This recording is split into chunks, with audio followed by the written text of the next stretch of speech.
Welcome to the show, everybody.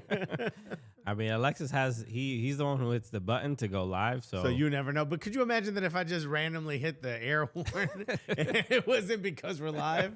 That's just what I do when I have a sip of my best espresso, because we got the bootleg machine and it works just fine.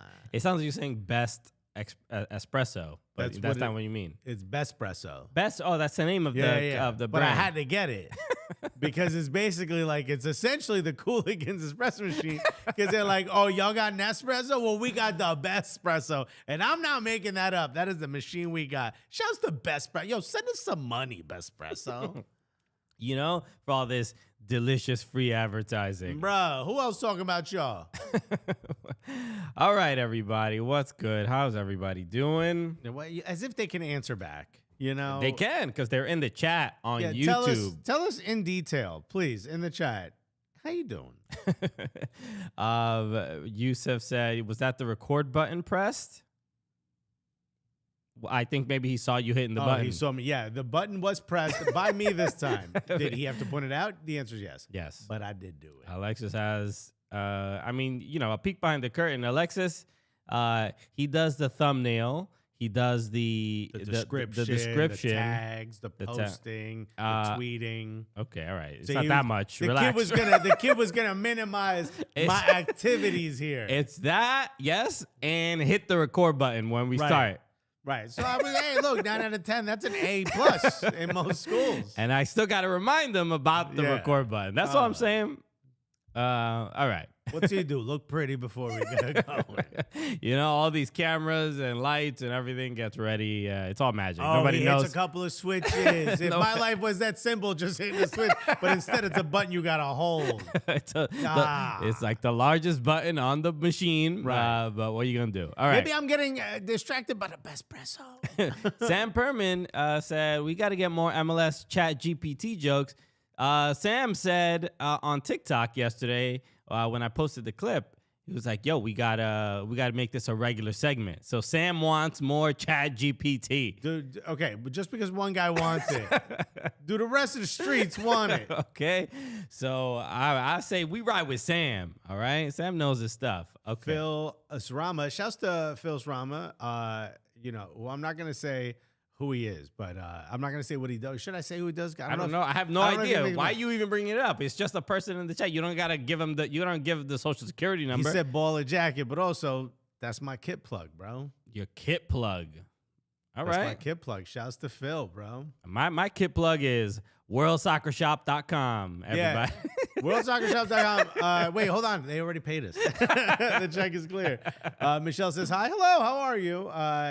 And Sam rides with you. That's right. Yo, Sam's a homie. But I'm saying we can't just switch it all up. We can't add a ChatGPT segment just because one guy wants it. Sam. Okay. And your new co-host is going to be Christian Polanco and ChatGPT, bro. Honestly, the new Cooligans. It would be less loud, but probably more people enjoying it.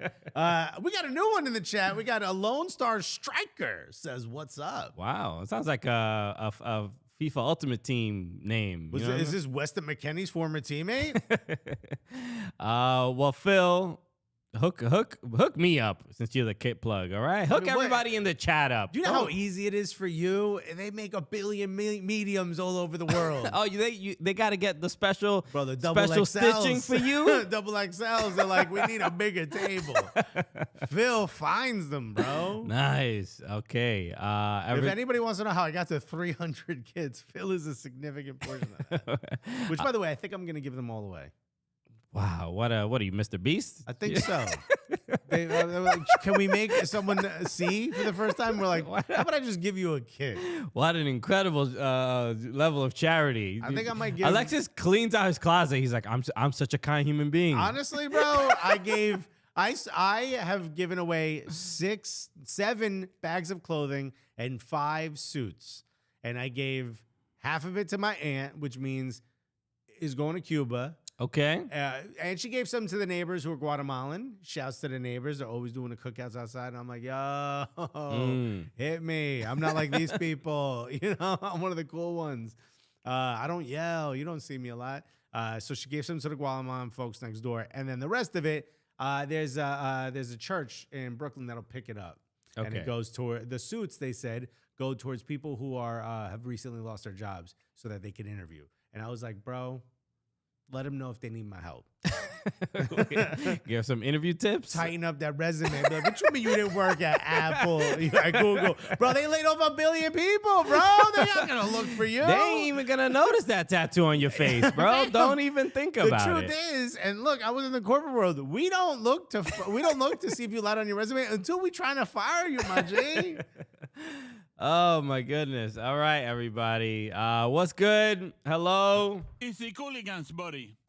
We out here. My name is Christian Polanco. I am Alexis Lone Star Striker Guerrero. The Cooligans. Back with you another day. We got a jam-packed show of American soccer drama to discuss because we're never short of it. So, someone said, "San Alexis acá." En el nombre del Padre de Dios. I'm out here blessing people, bro. Y el Espíritu Santo. Yo, I did have to look at my pockets though to make sure I didn't leave no nothing, no contraband. I found $4 in my pockets. Dusty ass $24, bro. Okay. Damn, where you getting your money from? It's so dusty. Old doesn't even have the strip in it that tells you if it's real or not. Okay. So we have to start with the title, the thumbnail, thumbnail, bro. Because the thumbnail, bro, the go thumbnail, bro. Because the last couple of days, if you've been on Twitter, MLS fans are a little butthurt on the internet, bro. Yo, that it happens sometimes. That's how we are like that. We get that way sometimes. Get wild emo. ESPN catching static from. Why didn't she pick me, bro? If you would have done all that, you know, you see your ex got like. You're working on her abs now. You're like, hey, yo, you wasn't like that with me. Why you got to be inspired after you left me? When'd you learn to make him clap? Damn. So no, if you haven't been, if you are a person who is not on soccer Twitter, get on there. Yeah. Because follow at Soccer Cooligans, of course, but follow some of the accounts that will direct you to the most spicy drama, okay? Yeah. You know what you do when people retweet? Look at them retweets, bro, because they will share with you what's actually happening inside the American soccer bubble. And the big thing is Reynolds and Rob McElhenney is ESPN's new bitch. Bro. And they are treating them a little too nice. Why are you so good? Damn. We were together, Yeah. and you didn't go out of your way. You know what MLS fans are? MLS fans are Julia Fox doing the apartment walkthrough with the rats and the mice that she says she ain't gonna kick out with the air mattress in the living room. Yeah. Right? And Rob McElhenney and Ryan Reynolds and Wrexham, they're Kanye's new girl. You know what I mean? Right. You know, designer, getting to wear whatever she wants. She's wearing his old White Lives Matter shirt. Right? You know? Meanwhile, MLS hanging out with Ratatouille in Julia Fox's apartment. You know, but after I never really cared for Julia Fox, but after watching Julia Roberts, I said Julia Fox. You said no. I just last one. I just Okay. said Julia. I called myself. I'm like, that don't sound right. Julia Roberts is a treasure. Hey, too. Julia Fox. Right? Reboot Pretty Woman, bro. She could be in that. But after watching that video with Julia Fox, I had a newfound respect for her. I thought she was just like another empty, vapid model type What are you person. talking about? I'm just saying. The woman said she's not going to get rid of the mice because at least they come out at night and eat the kids' crumbs. Sure, and you're like, that's a down to earth, salt of the earth, bro, young lady. That's how I grew up poor. I grew up with mice. Those are my people. What are you talking about? You in this world, we are working hard to get away from the mice. No, not to give credit to the people who live with the mice. I don't want mice now, but I'm just saying there was something. It was very grounding, because she seems like a empty sort of initially empty kind of person, but she mentioned that she doesn't like showing exorbitant wealth and stuff like that, and I'm like, all right, I like you. She got an air mattress in the living room. I respect. What about when Redman did his MTV Cribs? You were like, yo, this is dope. How he lives. That's Redman. If What? you expected more from Redman, you don't know Redman. And also, stop acting like that's not a come up for people from Newark. The man owned his own home. Anyway, You crazy. I respect both of them. You don't. That's all I'm saying. I respect both of them, but I'm not going to sit here and go, damn. Julia Fox Yo, is Julia Fox said, of the people. Julia Fox is our generation's Red Man. That's all I'm saying. Oh. Okay? Now, let me tell you something. When the lights go out, them rats are like, yo, it's time for some action. Okay, back to Wrexham. You are absolutely out of your mind. Back to Wrexham. So if you haven't been on Twitter and you haven't seen all the drama, so Wrexham had their FA Cup. Harry Goodness said Christian wakes up like Snow White singing a Rats and Roaches. So our coworkers are here. they were here first. I can't say nothing. That's not true, actually. They came from Mongolia. Damn, bro. Yeah, they did. Racism? Racism? No, they did. Rats and mice. You gonna came tell from them to go Mongolia. back to where they came from? They came from Mongolia on ships because of the whole shipping thing, so they weren't here first. We was here You're saying first. no breed of No. rat or They traced mice them was to on Mongolia. in the Western Hemisphere. No, in fact, there's one part of the Western Hemisphere that doesn't have any mice or rats, and it's because they've set up a mice and rat zone around it, and it's Alberta, Canada. And honestly, Julia Fox needs to move them around. Bro, you're watching too many YouTube videos. Bro, you think I don't know about no mice? You think I don't know about no rats, my G?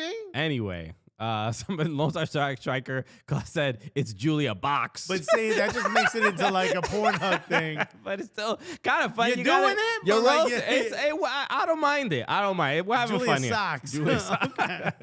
Anyway, You're doing your own thing, Chad. Wrexham had their FA Cup clash with Sheffield United. ESPN, not only did they air the game because they have the rights to the FA Cup. And it's a big game, right? I think Sheffield United is something like 40-something places above 70, Wrexham. right? 70. This was part of the promo. Ryan Reynolds and it was like, they are 70 teams above us or whatever.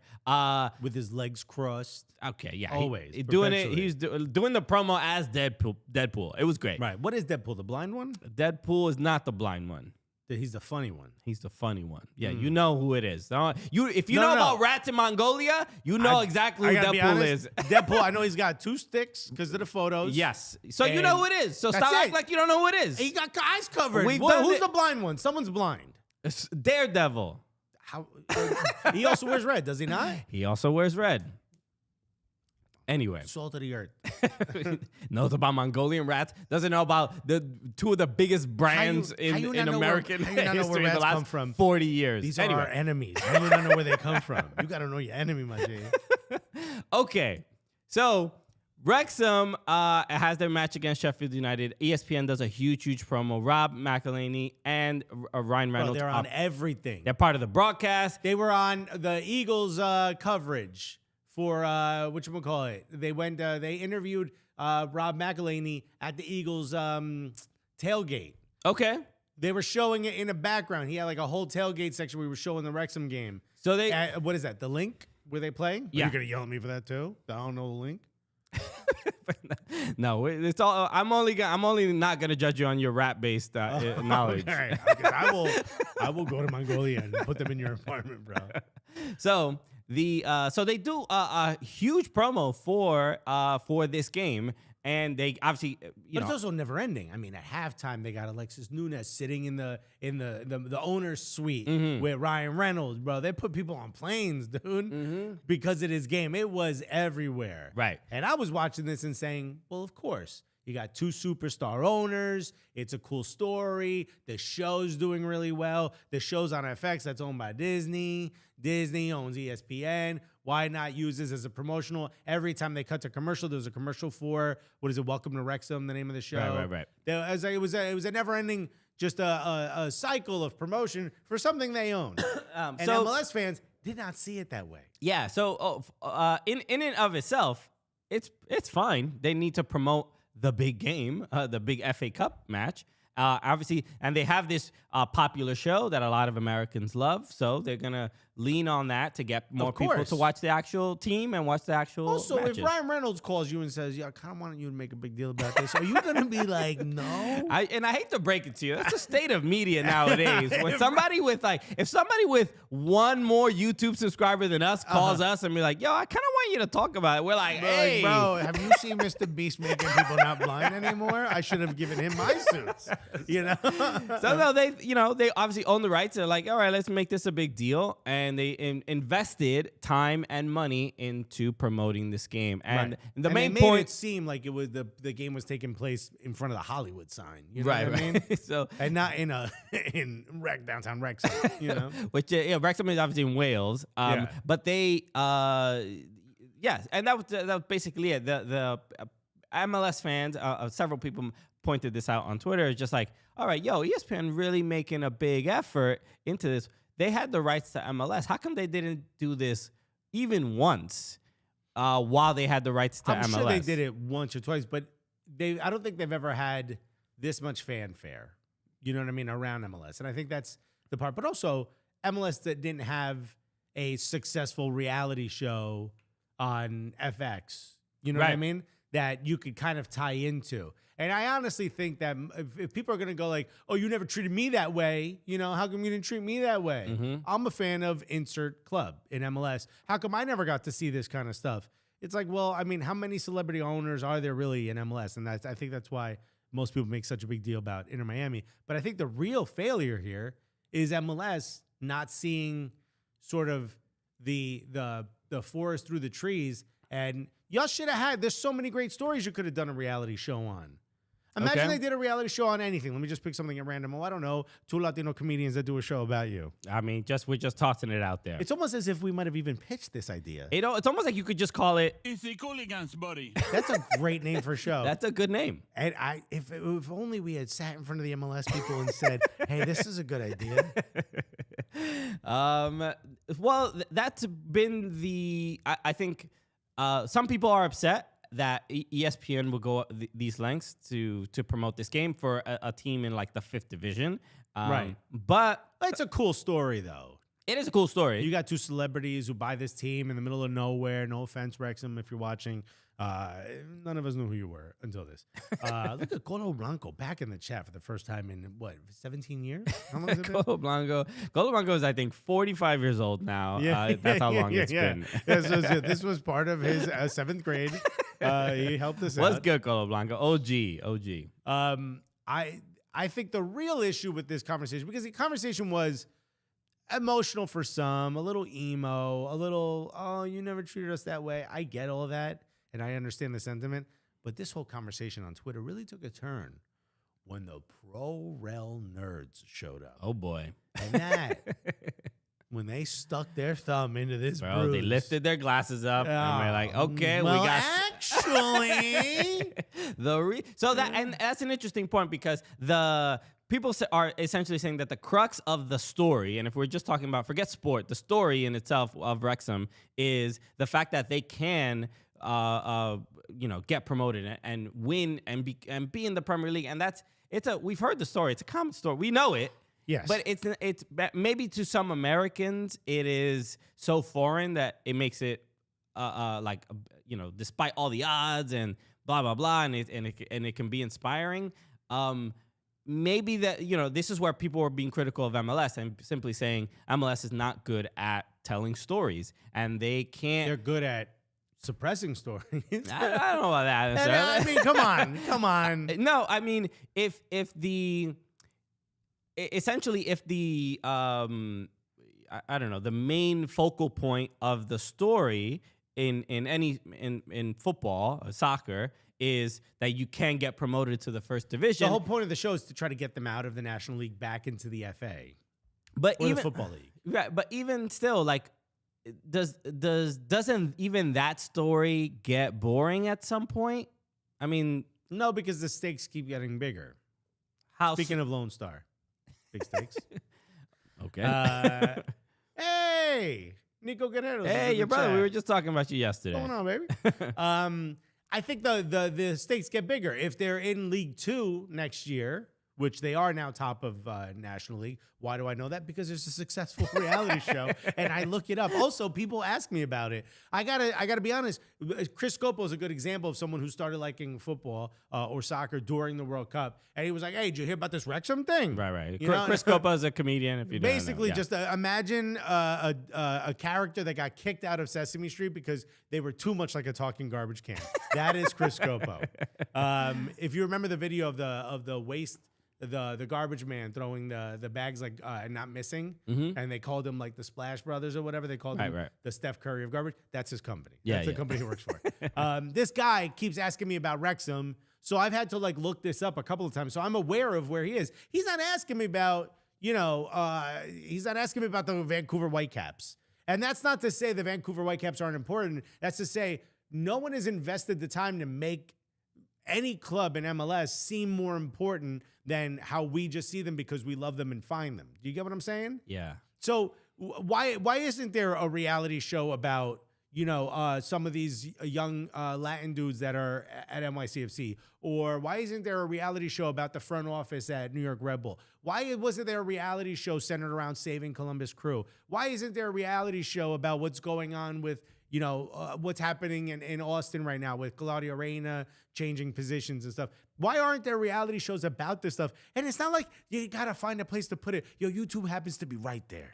Well, I like this. Mike Thomas in the chat says, people saying MLS needs to replicate Wrexham. That's like when some corporate manager tells someone to make a viral TikTok video. It doesn't work like that. And he continues. He said, Wrexham has the production, star power, and all the MacGuffins, which is great. You don't see it too often. Needed for a successful show to hook people. It's not just something you can roll out of bed and replicate. I agree. I think MLS needs to find its own way, just American soccer as a whole. We know, look, we're behind the scenes, okay? We're in the know. You know what I mean? We know some of these people. There's stories all over the place. We're the soccer Illuminati. Right? We are the elite. And Christian doesn't like it because he's like, I need more rats around me, bro. I'm going to bring some rats to the studio. Do not do that under any circumstances. Get those Mongolians out of the studio. People are going to get so upset about this.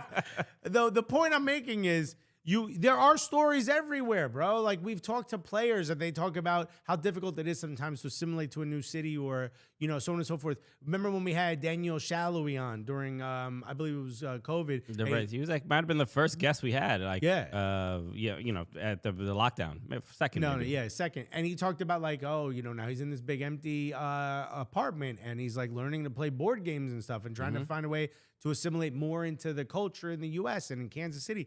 These are all stories that would look great with, a little bit of music and B-roll attached to it. And these are the types of things that could get, even at the very least, local people into it. You told me today about a guy who plays in the lower leagues who has a massive YouTube channel where he talks about sort of his journey. It's like, you don't need to be a YouTuber to be on YouTube, dude. You can talk about the thing you do. Sure. Yeah. And look at the audience that this can create. And that can help your club. Matt Sheldon, who just signed for Hartford Athletic, AKA Matt Young Sheldon.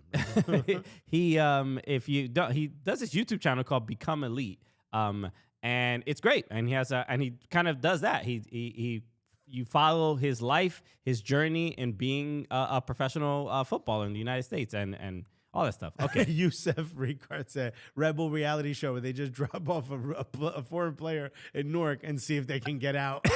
Yo, I'd watch that, dog. Yo, I'm down for that. You got to make it to the stadium if you want to sign this contract, dog. Well, I would say, as far as what MLS teams have kind of the best storylines as of late, LAFC did a 6-part We Are LAFC series in like the beginning of their. That's the thing though, it can't be like a big promotional vehicle. And that's sometimes it does feel that way, right? No, it's what it becomes. It's basically But like Wrexham is content. that too. It's not though, because they show failure.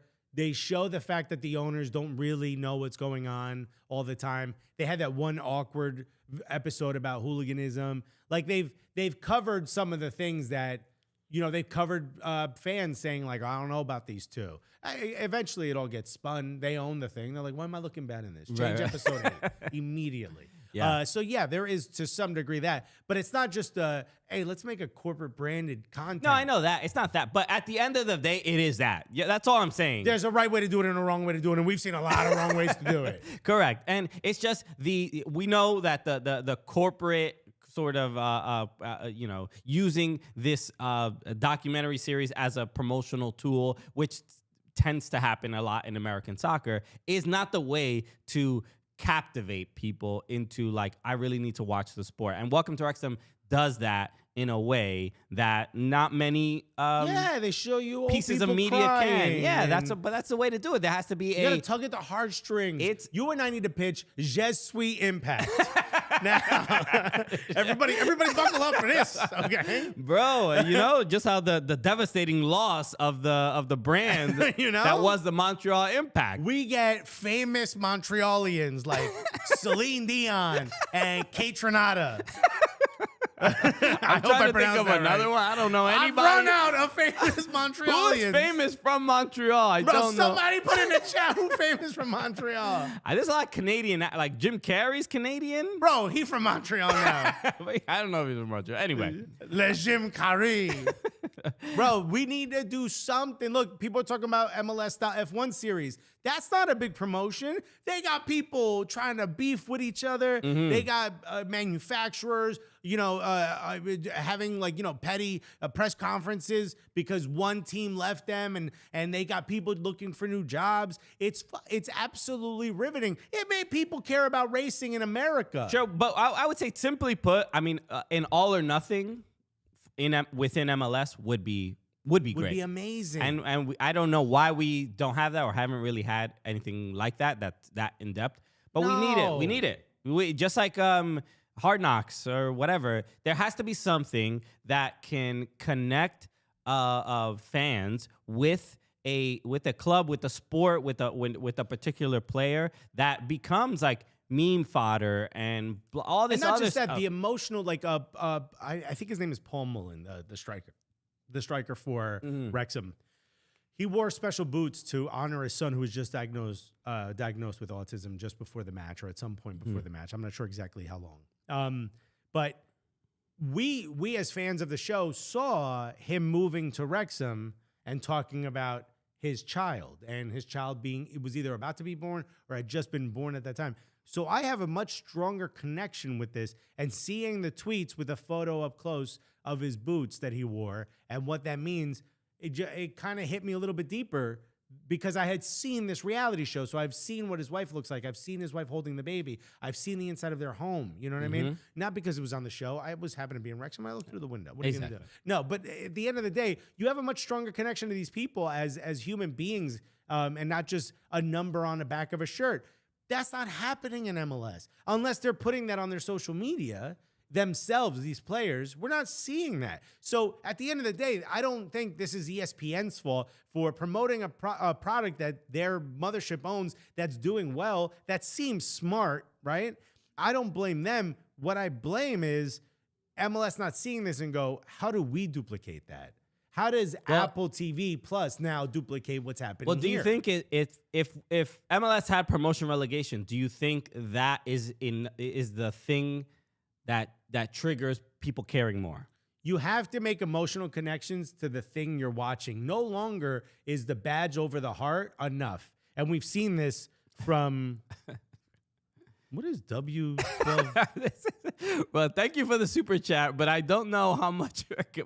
What is this? Wuhan? What'd you pay us This with? is Roddy Russell says, sorry. Just a Roddy Russell. Says, sorry to interrupt, fam. Just got to drop in after a long time. Past 3 a.m. in Seoul. Stuck at home with the Rona. Friday's my first day out. Thought I'd say what's up. Thank you, Roddy. And hopefully you feel better. Yeah, get better. That is, so 12,000 South Korean won.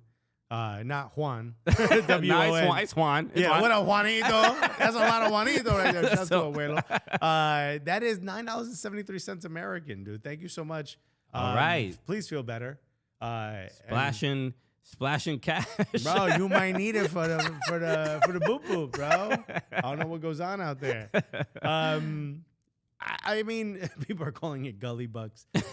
Yeah, I do think you need to have a stronger connection. We've talked about this, how younger fans don't really care about clubs as much as they do players, right? So if Mbappe is extremely popular in the U.S., every young person knows who he is, right? Whether you like the sport or not. They're not fans of PSG as much as they are fans of maybe the merch of PSG, like me. I own too much of it. Or maybe they're fans of Mbappe. If Mbappe moves to Real Madrid, there's not the, who's PSG going to get next? They're like, hey, who else plays on my new favorite team, Real Madrid? Right. And that's how the world is. You need to make these strong bonds, and you're not doing it, at least not doing it to the level that we are. What is it? Welcome to Wrexham? Mm-hmm. Welcome to Wrexham is doing. It's absolutely incredible. It's a very well done show. You've got strong leads, They're both very funny. One of them is Cuban. The other one's Dominican. Oh, no, that's the show we pitched. Okay. It's a different show. It's this one. It's the Cooligans, buddy. It's a very good show, and I think everyone would have went had they seen it. Exactly. But you didn't follow through, and here we are in an empty studio with a sign from the other time we were on TV. But nonetheless, I think what you are missing, people. It's not this is ESPN's fault for caring about this product they own. It's not this is ESPN's fault for not caring about MLS as much. To me, the fault really lies on MLS to say, what did you do? Why didn't you do this? Why didn't you think to do this? Reality shows have been popular for as long as basically you've been around as a league. Yeah. For at least half of it. I think the one thing, and maybe this is not, it's not about promotion relegation per se, but it is about a single entity. And I think maybe, I've been seeing in the chat, people generally saying like MLS media departments are like they're not great and they don't really do that they don't fill that, but that it's role. a single entity. There's a front office for the league itself. There is, but I think the biggest difference with MLS and a lot of other leagues is that the clubs, I mean, obviously we were at Premier League Fan Fest and there's a lot of people from the Premier League there, but there isn't that direct connection from the league and its clubs. The clubs are really just there. They get some, the league says these are the rules, these are the financial rules, this is what you have to work under. And out of that, like, you guys figure. Inter Miami and LA Galaxy go, la. That's not how we do things here. No. Jorge Mas is like, okay, rules. That's very cute. Okay. But it seems like maybe that's kind of where we're, as the American kind of soccer sphere, is where we're stuck. In that we keep saying MLS doesn't this, MLS doesn't this, and like other clubs are like, Chelsea's not like, well, the Premier League hasn't, blah, blah, blah. They don't even, that's not what they're looking to. But they're also like large, well-established brands. It doesn't matter but even Wrexham is not looking at who is the governing body for any direction on how the club should succeed or not, or right. whatever. Rob McElhenney didn't say like, well, what's the league want us to do? Right. They went out and did it. And by the way, I want to read Mike Thomas's comment from a little while ago. He said Captains on Netflix was good. It followed Andre Blake as one of the players. Bro, what are you talking about? Did you make this up? No, this was real. I didn't see it, but I think I saw it maybe come up on Netflix. I didn't know. I think Andre Blake is the only soccer player. I could be wrong. But again, this is something I maybe saw once and I didn't watch. I didn't see it. I didn't see an ad again. I should watch it, but I haven't watched it because you just reminded me of it. Right. You know what show did the most for MLS teams? What show? Remember 21 Thunder? Oh, the Netflix. Yeah. That was the Montreal Impact. The Montreal Impact. Just we Impact, bro. If you haven't seen 21 Thunder, it's a little cheesy, but it's like, all right. It's basically what was the show Drake was on back in the day? Degrassi. It's basically Degrassi where they kick a soccer ball. Right. A little, but it wasn't. I didn't hate it. It was a little cheesy. It wasn't easy to follow for sure. Oh, Michael Raymond said captains is all soccer players. I did not know this. Why isn't this on my feed all the time? Nobody's promoting. I didn't see one ad really. I think I saw it scrolling through Netflix and I was like, oh, this is. I saw Andre Blake and I'm like, oh, I should watch this. And I didn't come up again. And I just didn't watch it. Bro, Del Boy Zero said Footy Mob would make a fantastic documentary for MLS. A British YouTube channel did a doc on them about the African American soccer culture. They're doing documentaries on our African American soccer culture and not our league. Jason Nick said, is it Blue Thunder or 21 Thunder? I'm pretty sure it was 21 Thunder. Isn't 21 Thunder a racing movie? With this guy, Tom Cruise. Remember, I'm getting there's a Thunder. No, it's the 21 Thunder. 21 Thunder. Okay, I guess it might have been named something different in another country for reason. No, but this is it. 21 Thunder. Okay. Look, this problem is not going to get resolved, overnight. But also they saw the success of Ted Lasso. Mm-hmm. Wouldn't you think we need to get involved somehow? I agree. If I were MLS, you know what I'd do? I'd go to the writer's room of Ted Lasso and I'd say, look, here's $10 million. You guys could hold on, just hear me out. Hear me out. Alex have no concept. He's spending money Just like the Korean 12,000 won, right? Bro, here's 10 million won. Okay? You guys split it however you want. Here's what I'm gonna say. I walk into the writers' room and here's what I say: $10 million. No one needs to know about it. Okay, it's all in Bitcoin. Okay, it's yours. Ted Lasso gets fired from the Premier League. He gets a job in MLS. Okay. All right. Season 3. What are we talking about? Season 3 is about to air soon. Right. So that's what I would have done. Is what I'm saying. Oh, are y'all successful? Okay. He is now the coach of the Vancouver Whitecaps. Well, I'm gonna reach out. Why am I picking only? I'm friends with one of the writers. I'm gonna reach out. Yeah. I'm gonna reach out. We're friends with 2 of the writers. Right. So Yeah. we're gonna just. So we just need $10 million. Alexis' $10 million plan. Yo. Is that's the only way? If you have less than $10 million, you're not gonna influence anybody. So nobody's even gonna listen. Bro, I think we can make this happen. Okay. So so I got an even better idea. MLS goes to Ryan Reynolds and Rob McElhenney and says, "Yo, here's $10 million. Wrexham moves to MLS." Someone asked the question: How? Where do you think MLS?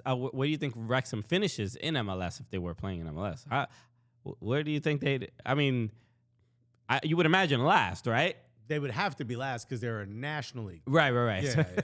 So you would assume. And it's funny too because when you watch some of these, you realize how far the talent in MLS has come. Because back in the day, you'd be like, "Well, this is an MLS game." Yeah. You know, they're just hoofing it up. The pitch is all messed up. No one cares to try to pass to each other unless it's through the air.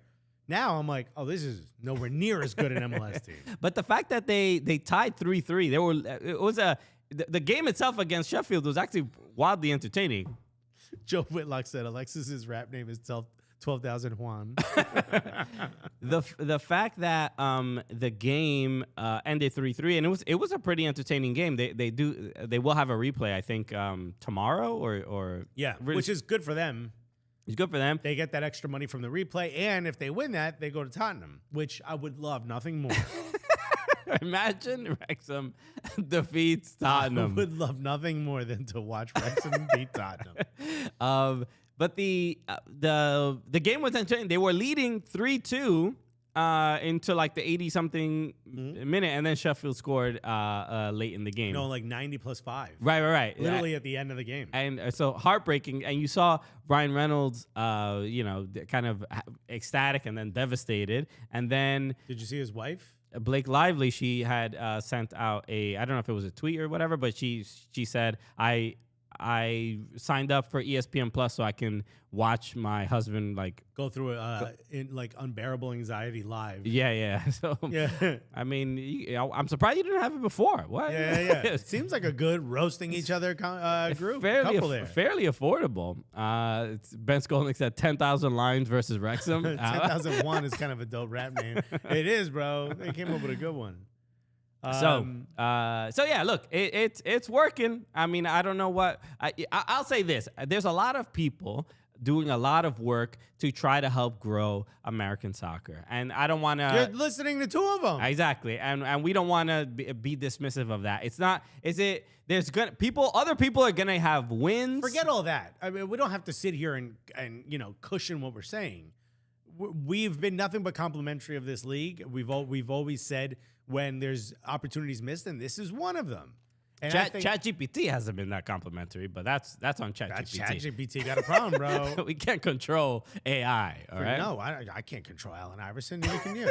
You can. But honestly, I think this is the problem is these are all these missed opportunities. You have all this tons of money. You have all these celebrities that want to come in. I bet you a reality show with David Beckham would hit just as hard as Ryan Reynolds and Rob McElhenney. What are the Cubans and the Colombians and the Venezuelans and the Brazilians in Miami? How do they feel about their David Beckham owning a team there? That's just as important to me as the lady who owns the sausage roll shop in Wrexham. What she thinks about Deadpool. David Beckham reality show. David Beckham OnlyFans. If you really thinking, I mean, if we're gonna see if they're already doing this media, you gotta do this media. You gotta move a little bit ahead of everybody else. Right? You gotta think what's next. But that's nobody wants to listen to us. And it could just be feet, David. It doesn't have to be everything, Look, we've already built the site. You just need to log on, dog. Hit the upload button. Jesus. You got the pics on your phone. Stop playing. Okay. All right. So let's move on. I wanna do this real quick because in more MLS news, there was a Dude, I want to say before we play this, remember I said do not put a team in Atlanta. That is not a good fan base. Right? They lost a hockey team. Their baseball team left Atlanta to the suburbs. Do not put, and I want to say I was wrong. What I also want to say was wrong was, oh my God, has the entire of Georgia seemed to have kind of corralled around this sport, sometimes to hilarious effect. I mean, look, I'd expect this from like Marjorie Taylor Greene, but this is wild. So this was in the Georgia State Legislature. I guess the guy's name is Buddy Carter. What a name, Buddy. What a name, dude. You're gonna have a Southern gentleman. You want to call him Buddy Carter. But he was congratulating Thiago Almada because he's the first active MLS player to win a World Cup. He obviously plays for Atlanta United. He goes on the House floor and says, "Hey, I want to just highlight and point out and congratulate this young Argentinian man who happens to play in the great state of Georgia." And now what I want you all to do before we play this, especially those of you who are driving, make sure your seatbelts are buckled for the way this man pronounces Thiago Almada. Okay, so let's just play and then we'll react to it. I rise today to recognize Thiago Almada as the first Major League Soccer player to win the World Cup. Thiago was on the Argentinian team that won a thrilling 4-2 penalty shootout over France to win the World Cup. Argentina's win gave Lionel Messi his first World Cup trophy, which has eluded his storybook career. When he is not representing Argentina, Thiago plays for Georgia's Atlanta United. During the 2022 season, Thiago started 25 of 29 games and scored 6 goals. He also had 12 assists and 77 on-target scoring attempts. In 2022, he was named the MLS Newcomer of the Year. During the World Cup, Thiago made one appearance playing 6 minutes against Poland in the Group C finale. At just 21 years old, Thiago had a long career ahead of him. Congratulations, Thiago.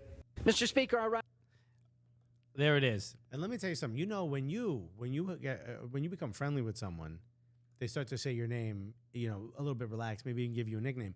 This man, in a span of what I believe is 1 minute, went from Thiago to Diego. Well, he said he does the TH. He says Thiago. Does he? Yeah, you didn't really hear That's it. why it sounded like Diego. Thiago. Buddy, well, thank you so much for this. The man said Almada, and I want to apologize to True Jordy for saying for yelling at him for saying Almiron, right? Because you, sir, this must be where the Newcastle accent comes from, because it must be from the South. Because Almada, Almada is rough. I mean, look. Also, this was written by ChatGPT, right? This man didn't know this information. He said, ChatGPT, give me something sports related. Look, you appreciate the fact that a state representative is like, all right, let me give a someone who is in Georgia. I want to give him his flowers, right. And we show want him a little love. Exactly. So you appreciate that, and we can harp on the fact. Like, yeah, he doesn't know how to say the name right. But people are saying, "Nice try, buddy." This is Manny Sanders. But this was tweeted out by SportsCenter, and the original, right? But this is what's inside. I get this is my initial instinct is like, yo, we got to make fun of Buddy for a little bit because he got to get real. He's looking a little silly.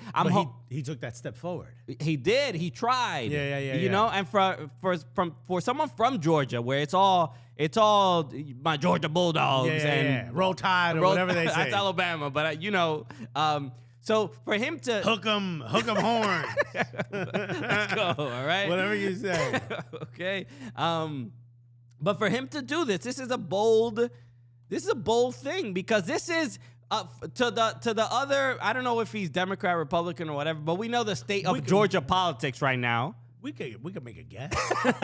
Don't need a guess. All I know is that the rest of the conservative either media or Republicans are like, yo, they're like, is Buddy a homosexual? You know what I mean? Yeah. So he has to Why deal is with... he talking about that sport? Why is he talking about that? So he has to deal with that. So this is where I'm going to applaud Buddy for We don't know nothing about you. This got nothing to do with your politics. We're simply applauding this speech here. Yeah, I don't want to look through your body of work and find something Don't make wildly me take back problematic. that applause. Also, we don't know what happened before or after this speech. You could have said like, and this is why we need to take money away from the school children. We don't know what you did before and after. So we're simply talking about this moment. So thank right you here. for- Robin Sagini has clarified that He's MAGA. my instinct was quite right. So, but even for a MAGA dude to talk about soccer, Right. Because this is the cuck sport that's gonna ruin the country. In fact, because he's talking about this, people think this is like a dog whistle for them on the internet. That, this must be something behind this meaning. Well, it's the transgenders or whatever. It's like this is how it starts. You know what I mean? Yeah. So. There's something deeper evil about this. Maybe they can. Buddy's turned over a new leaf. Maybe. Okay? Maybe he's actually gonna be our buddy. Okay, but you know what? Maybe he was kicking the soccer ball inside the Capitol on January 6th. All right. Right? He was doing a couple gimme uppies while people were smearing poop on the walls. So whatever, man. This is look. So that's where. That's my first thing. Yeah, it can make fun of him. People are saying all this is getting clipped up. We should have never given him the applause. This was Christian's idea, bro. Put that in the clip. Jamie, do not edit this. No, we gotta clip it up. Do the whole thing. All right. So this is a so like you have to roast him. Another reality show. This guy telling his MAGA buddies he's gonna talk about soccer. Put it in a clip and whatever. It's gonna be part of some documentary about how and some MAGA documentary or something like that, or maybe it could be used as like a negative ad, a negative political ad against Buddy in his next election. You know what I mean? But whatever. Thank you, I guess. I don't know. You know what? On behalf of the Almada family, thank you, buddy. So I'm sure he appreciates it. Okay. So we should, I think right now we should obviously show love to our dear sponsors of the show. Our good friends. Because, after a difficult, hearing all this political banter is making me thirsty, and I could use a Coors Light right now. Right, because we got to be on during the show when we're yelling about the lack of reality shows. That would help our sports. We need to relax. We need to kick our feet up a little bit. And you know how I do that? A nice Coors Light. That's how I do it, Christian. That's the move, bro. Just week after week, you just always crush it, And then we kick back on these couches right here with pop a Coors. A can. Either pop a can or a bottle. Right. Okay. You can pop a bottle. You can pop a bottle. That's right. It's what we do. Have you never seen a rap video for the last 30 years? You know what? Never had the money to do it. That's the problem. I blocked it out. But you know what I do? I like to pop a can. I like to sit, kick my feet up on one of these couches you see here in the background. And then Christian and I go over what we loved and what we hated about the show. It's our way to relax. Alexis was like, I hated everything you said in the show, And then I just chugged the beer because I said everything I needed to say. And then when I'm done, I go, you know what I loved? Everything I said. All right, so everybody make sure when it's time to unwind, Coors Light is the beer we reach for. So if you want to hit reset, grab the beer that's made to chill. Get Coors Light delivered straight to your door with Drizzly or Instacart by going to CoorsLight.com/Cooligans. Celebrate responsibly. Coors Brewing Company, Golden, Colorado. Let's go. I love Mike. Also, obviously, this show is brought to you by DraftKings, right? That's right. That's right. Did we have to do this live? Yeah. Oh, it's I didn't know. It's an official sports betting partner of Super Bowl 57. And it has all the Super Bowl action. And we can say that because they're the official betting partner. We don't have to call it big game. Huh? It is a big game, though. Yes, it is. And it's coming up soon. New customers can bet just $5 and get 200 in free bets instantly. Bro, you put $5 in, and you get 200 free bets instantly. Let's go. That's how that works. Plus, all customers can get in on the excitement with DraftKings Happy Hour Super Boosts. Download the DraftKings Sportsbook app and use code LAF and obviously the Lebitard and Friends network there. So again, download the DraftKings Superbook app and use code LAF. New customers can get $5 on Super Bowl 57, can bet $5 on Super Bowl 57 and get $200 in free bets instantly. Only at DraftKings Sportsbook with the code LAF. You got to be 21, most eligible states, but age varies by jurisdiction. Void in Ontario and Ohio. Eligibility and deposit restrictions apply. See DraftKings.com/sportsbook for details and state-specific responsible gambling resources. If you got a gambling problem, call 1-800-GAMBLER. In New York, call 877-8-HOPE-NY or text HOPE-NY, which is 467-369. Bonus issued as free bets. Opt-in required for odds boost. Bet type and limits vary. Eligibility and terms at sportsbooks.draftkings.com/football terms. Okay, I just well done, Alexis. I just switched to that camera and I just saw it's out of focus for some reason. I don't know why. Again, they got us. They got us. Okay. All right. Some more news. Let's go. Let's keep it going with some MLS stuff. Some MLS drama. This is we mentioned this when we had Julian Araujo on a couple months ago when we were in at MLS All Star, but Julian Araujo is looking like there's very, very genuine interest. Did you see Robin Sagini's comment? Robin said, who decided that Alexis should read this much? He started and couldn't stop. I don't know if this one was supposed to be live. It is. I don't know. I got to double check. I thought it was we were doing it post. Anyway, okay, Julian Araujo. It looks like he has very genuine interest from Barcelona. But he's likely to get Barca B minutes, which is still great. That's in the second division they are, because they're not allowed to get promoted as many times as they've won the second division of La Liga. Is this a good move for Julian Araujo? First of all, congratulations to Julian Araujo, who has been on our show before. Very great gracious dude. to share his time. The homie, yeah. Talked a little bit about how you shouldn't get distracted by interest from abroad. He is with LAFC, LA Galaxy, I should say. Oh boy. And he's happy to be there. Here we go. He's happy to be there. He's excited to be there, and he wants to win with them. But you could tell he is, being monitored by, or you could tell he's got the talent that he should be monitored by some bigger clubs. Barcelona, still, I think we're still in the era of MLS where we're still a little surprised when a team of Barcelona's ilk is looking at our players. So the situation that Barcelona are in right now, they got rid of Serginho Dest, who is at AC Milan, but it looks like AC Milan is not going to buy him after his loan, so he might end up going back. They got rid of Dest. They brought in Hector Bellerin. That's right, Bellerin.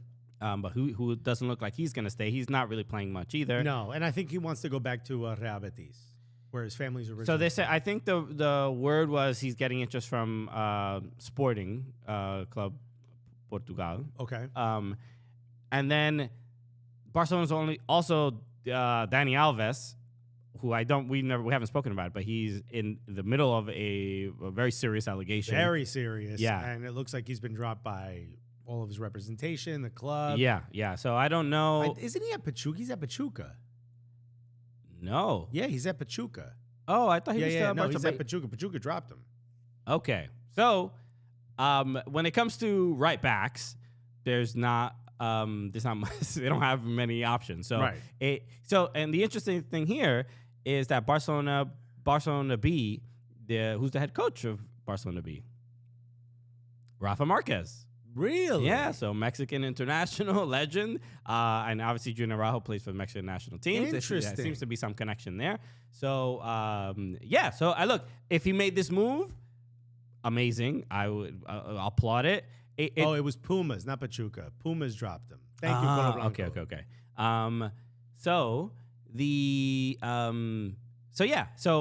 It would be a great opportunity, and I think a real trajectory to get in the first team. Is there a way out of Barca B though?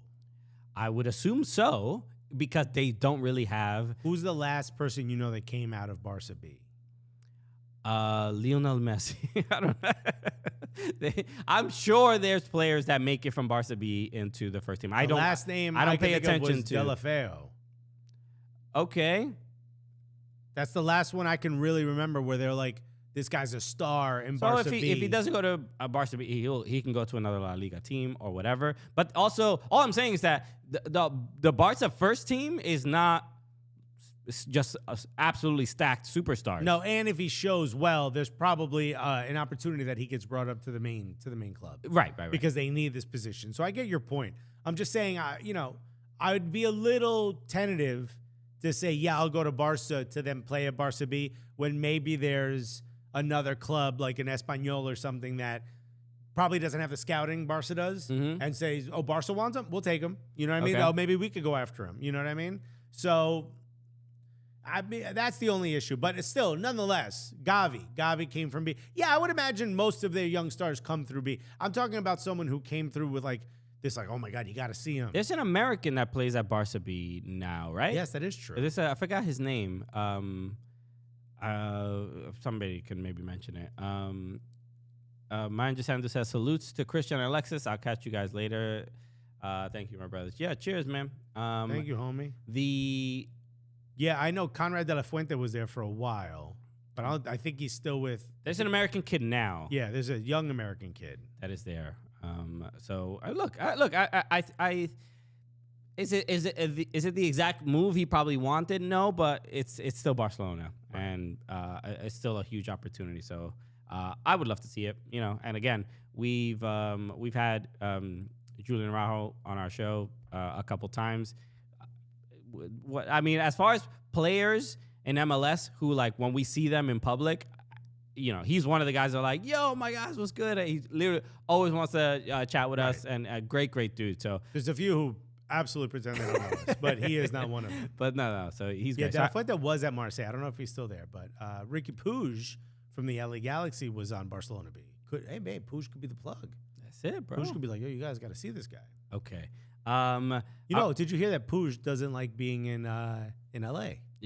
Have you seen the response? They've done a whole bunch of content around this. He apparently did some interview. I mentioned that he was somewhat bored. He doesn't like living in cities where you have to where you need a car. He wants to walk. He wants to NYCFC, imagine. So, but then the LA Galaxy have been making a lot of like jokes about this. Where I haven't seen it. Yeah, where the camera pans up to Ricky Puig and he's just like.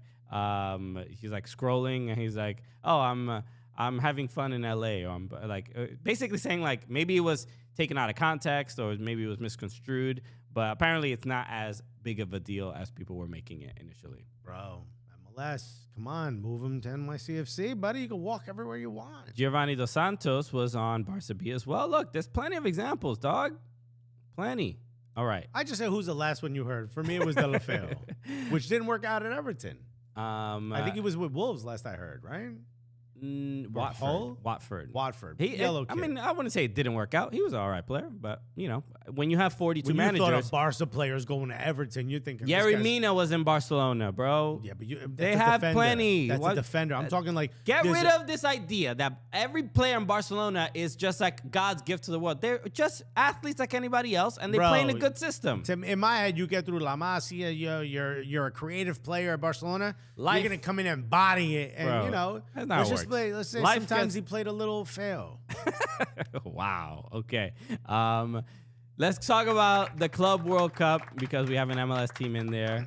Seattle Sounders will be playing their first game of the Club World Cup on Saturday, February 4th, 9:30 a.m. Pacific time, so obviously 12:30 Eastern. But they will be playing against Al Ahly or Auckland City, who are playing, I believe, tomorrow. Right. So one of the two of them will be the competitor in their playing game. So this is going to be one of the opponents they face. And then if they win this game, are you showing this at the baby shower? Am I showing this the game? Yeah. Isn't it on Saturday? The next round? You want to watch? Okay, so people are aware, I'm having my wife and I are having the baby shower you think on you have Saturday. To explain that? I'm just saying I don't even know why you're talking about because it. Because if your party's going to interrupt my watching of Seattle Sounders, Alexis, whatever, put it. Watch it on your Apple Watch. Why do I care? Yeah, so I'm having a baby shower the same exact day as this game, pretty much at around the same time. Yeah. And it's clearly inconveniencing Alexis, so he's very concerned that he makes sure he watches this game. So, okay, if you hear rooting going on in the background, it's not because I just love baby gifts. It's maybe I pulled my phone up. So, Al Ahly and Auckland City obviously in Australia, Al Ahly in Auckland, I believe, is New Zealand, but are they in the Australian Oh, league? Auckland, yeah, that's sorry. So you don't understand the joy I get when I finally can tell him he was wrong, because he just does it to me all the time. I mean, you happen to be wrong about so many things. It's yeah, your but fault. you love calling it out, so I don't mind being wrong. Are okay.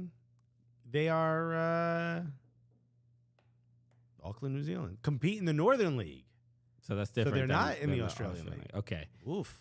Who's in the Northern League? So, sorry, I just want to talk real quick about look, can Seattle Sounders win against one of these teams? Which I think just simply because of the lack of knowledge a lot of people have of Al Ahly or Auckland City, they think, all right, it should be a breeze. Al Ahly has some legit ballers though, because they're in they're one of the bigger clubs. Yeah, we've heard, and their they name, sign big names. Yeah, like, we've heard their name a lot. So it feels like that will be the opponent on Saturday, and I'm gonna have to favor Al Ahly mainly because they're in the middle of their season. They're like playing, and Sounders are not. This will be their first competitive game of the year, and in a knockout one game, I don't know if they will be. I assume that they're fit and ready to go. They've had a preseason, but this is a tall order. And then if they happen to win against Al Ahly, their opponent will be Real Madrid. And then, but I look, as an MLS fan, I want to see that game. I would love to see the Sounders against Real Madrid. Just Jordan Morris, going 1v1 against Eder Militao. That would be entertaining to me. I want to see that. But it doesn't seem very likely. Am I misspelling it? I'm trying to find Al Ahly in Transfer Market, and it's not there. But I will say, Auckland City is valued. If there's any way to tell what the club is, I don't know if this is a good way of doing it, but Al Ahly is value. I can't find the value, but Auckland City is valued at 5 million euros. Seattle Sounders is valued at 50 million euros. So we should be 10 times better than them. Is that not how y'all do it? Okay. Is that not good enough for you? Do we have? I want to see if I can just get a quick roster and just see if there's any familiar names on Al Ahly, which I think there are. There's a lot of Al Ahly's. Do we know which one? There's Al Ahly SC. Is anyone I recognize? There's Al Ahly Cairo, Al Ahly Tripoli, Akha Al Ahly SC, Al Ahly Benghazi, Al Ahly Shendi. Al Ahly SC is the one with the eagle logo on it. Red and white. It's the Qatari. Right. Okay, all right. So we found it. Okay. There's no. I know Transfer Market is down. Al Hilal is also in the Club World Cup, and they have a couple foreign signings, like really 8.78 million euros. Okay. So Seattle Sounders are a little more than 5 times a bigger club. That's it. That's the wealth of Russell Wilson and Ciara. That does it. Right. Mike Thomas says Sounders should be 10 times better than Auckland. You would expect that. So people are saying Egypt, not Qatari. Oh, okay. So the wrong one. Well, which one is it? Cairo. Al Ahly Cairo. Okay, it's a red, but the logo was blue. This is, the team that's playing. This is, 29.8 million euros.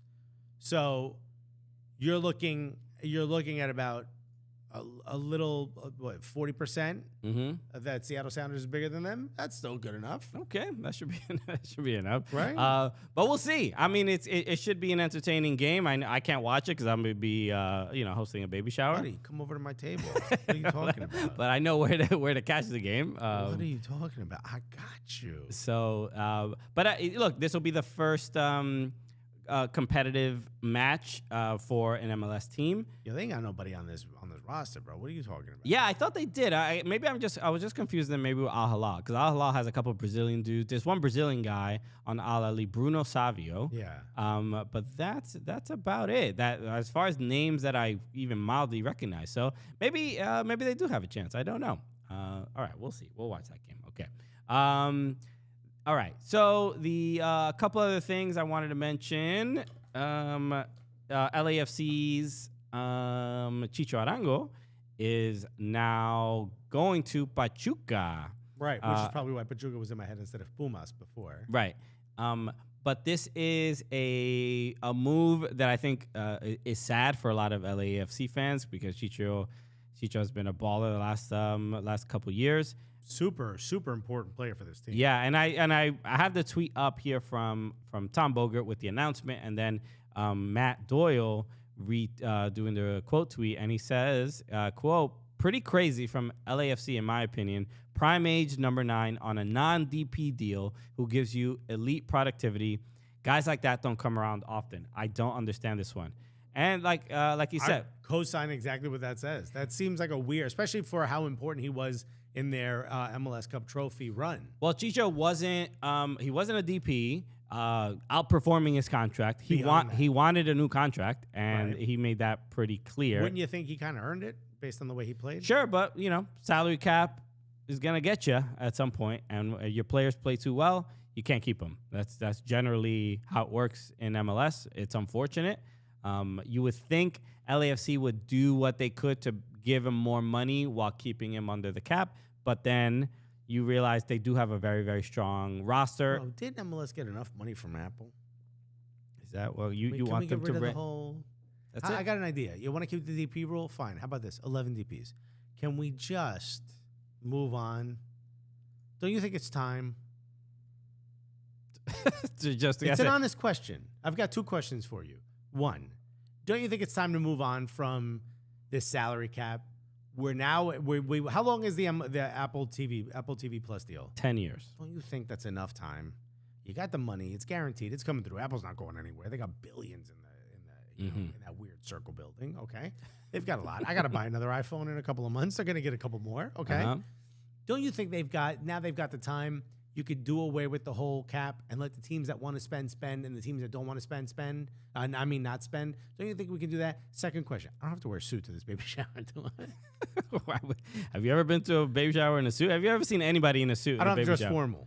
No, you don't have to dress. No, you don't dress formal anyway. But I just want to make sure if I'm going to walk in offending your family. No, it's fine. Nice. Okay, I'm glad we. All right, but the first question: don't you think it's time to get rid of the cap? I don't know, because I don't have MLS's financial records in front of me to be able to make that determination. The answer feels like no, it's not. It doesn't feel like the right time. Give me a reason why you think it's not the right time. Because there's still teams that could struggle, right? Because hold on, they share revenue. They do share revenue, so no team is failing. You can't fail. Everyone makes the same amount of money. But like at base, obviously you make your own commercial revenue. Yeah, but some teams could go nuts and spend and out. This all happened to NASL. They brought in Pele, they brought in Johan Cruyff, they brought in these legends. They paid them a whole ton of money, and they just couldn't afford it, and the league could not last. So there are some teams that could still make those mistakes. So you're worried about the teams overspending. Yes. But you are aware that there's probably not a reason to go absolutely crazy because you don't make that much. It's not like you can, hey, if we get in Champions League, they wouldn't get themselves into the Barcelona situation where you're like, oh, well, if we get in the Champions League, then we'll make all this money back and blah, blah. You don't have that opportunity. You know what I mean? Right. And it's not like you want to CONCACAF Champions League. Maybe you might you might drive yourself a little nuts. Maybe you could overspend. Maybe if you really think Club World Cup is that of a significant trophy, maybe, but I don't really see that happening. Okay, so look, several people have given reasons. Somebody said you'll end up with a La Liga with the same teams winning. Look, there's several reasons. Hold on, Mike Thomas is making some good thing. He said yes, he's ready for it to move on, but set the cap at $35 million. So just higher. Yeah.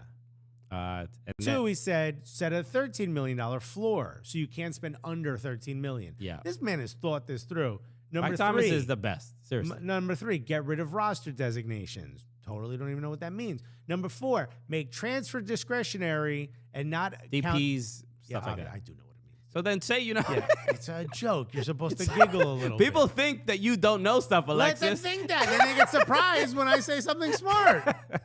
Right? I like to fly under the radar and also walk. Mike Thomas, number four, said make transfers discretionary and not count against the cap. Number five, homegrowns remain cap exempt, which I've said before. I said homegrown should never count against your cap. Yeah, he said it, everybody. Bro, I said it. Alexis I knows said stuff. two things. I said multiple things that I think were smart. One of which is make national team players play FIFA as only themselves, only in Greg Berhalter's system, and you'd understand that immediately. And by the way, even Greg Berhalter was like, that's a dumb idea. But I still believe it's a good one. And the other thing I said that if you are a homegrown American or Canadian, so a homegrown domestic player, if you're a domestic player, you only count half against the cap, and if you're homegrown, you don't count against the cap. Okay, but lovely idea. I think I'm a nice Cobra in the chat just said Fab just tweeted Araujo to Barca is basically done. Whoa, is an MLS player going to get another here we go? I love when he does Let's that. go. All right, man. No, happy for the young man. No, great dude. Okay.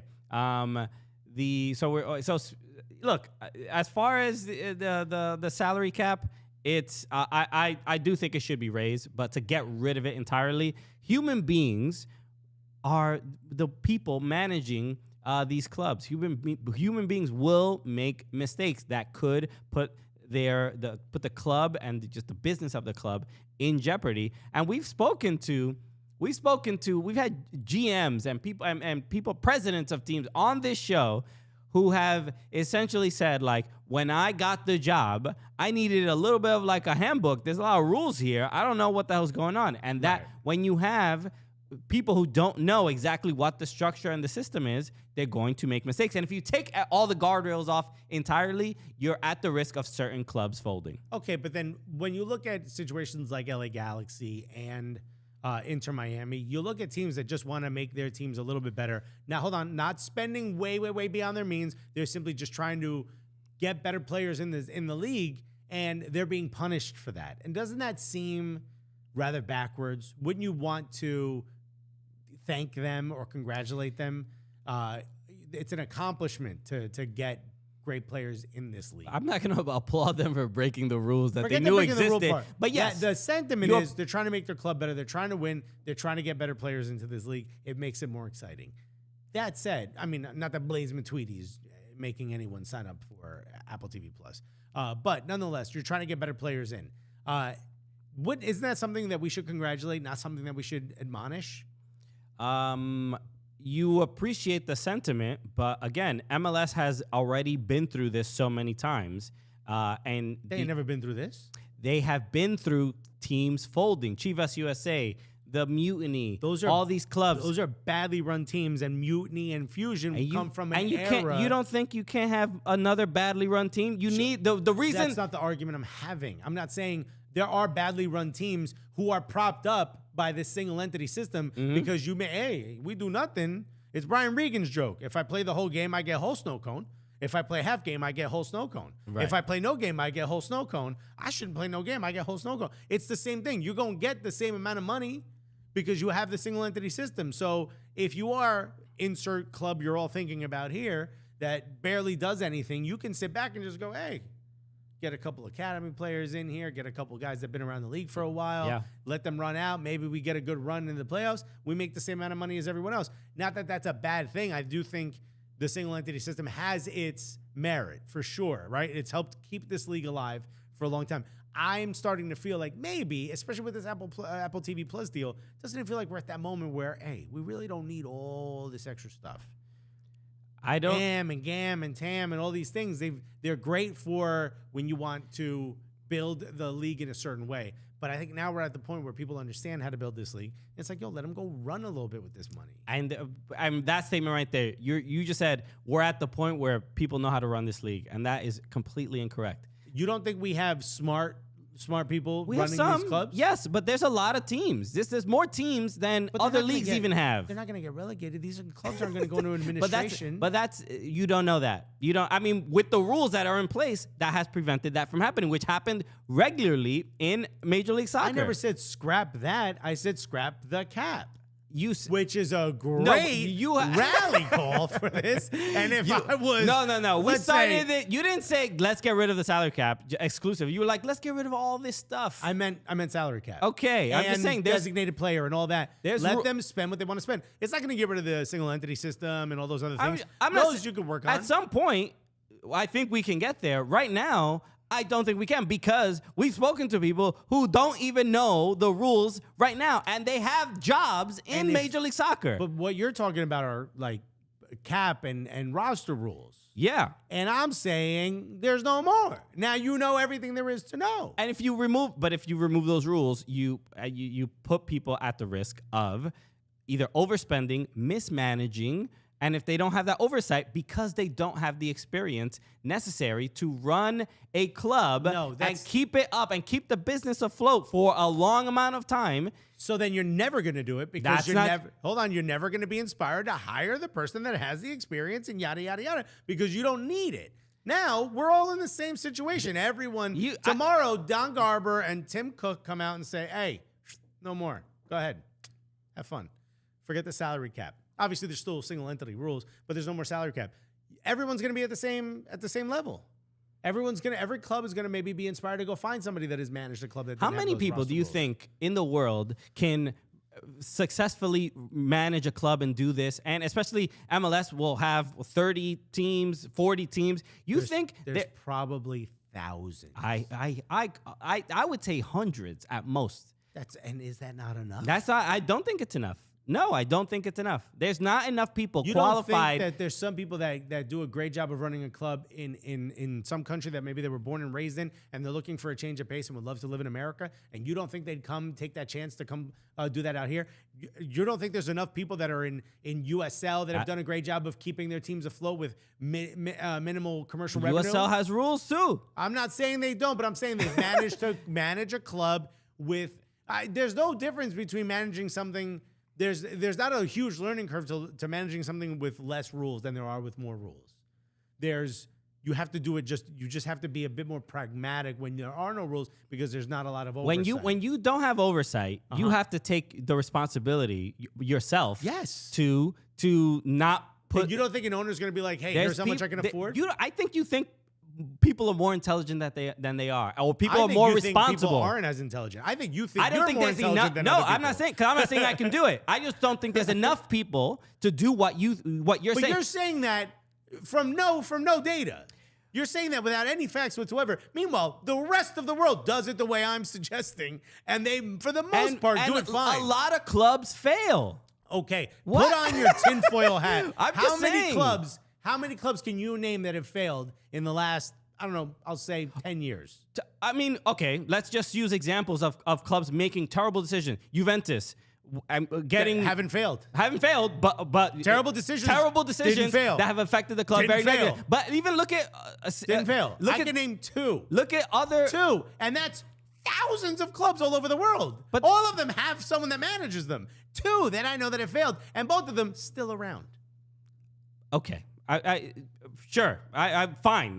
But So then why do you have this fear that that's all of a sudden It's going not to a be fear. It's not so a there's fear. only It's a two re- teams left in MLS because everyone else is going to fail. I'm not saying that. I'm just saying that if even if one team fails, that's a very poor look on the league. Or is it? Because does that not mean that the league was propping them up when they probably should have failed long ago? Chivas USA is, I think, a good example of a team that was so badly run, so little cared for, not by fans, obviously. I'm talking about by the front office. So little was put into it that team was propped up for years longer than it probably should have. They should have scrapped that and moved on, which they did. And look at where LAFC is now, the second team in LA. Not that it's the same club. And yes, and now And you don't think they bring in LAFC another team and they give them guidelines and a lot of rules because the people getting into the same guidelines that clubs that have never won MLS Cup have, and they've done an incredible job of managing it. And you don't think by getting getting rid of the guardrails, all of a sudden they're just going to be running around.